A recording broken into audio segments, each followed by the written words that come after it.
ফরিদপুরে বিশেষ চক্রের বিরুদ্ধে ধর্মীয় সম্প্রীতি নষ্ট ও অপতৎপরতা বন্ধের দাবিতে বিক্ষোভ মিছিল অনুষ্ঠিত হয়েছে।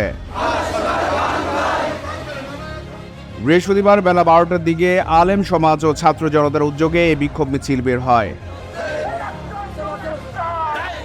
শহরের আলীপুর গোরস্তান মসজিদ থেকে বিক্ষোভ মিছিল বের হয়ে বিভিন্ন সড়ক প্রদক্ষিণ করে জেলা প্রশাসকের কার্যালয়ে গিয়ে শেষ হয়।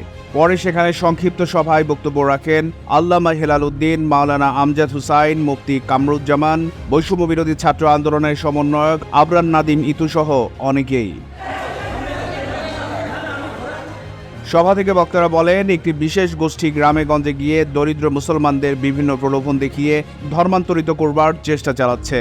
ফলে বিভিন্ন স্থানে উত্তেজনাকর পরিস্থিতির সৃষ্টি হয়েছে।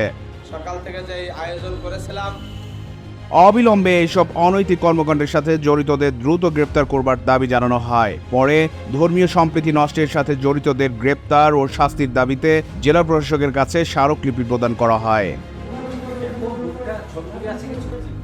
The news Bangladesh news desk.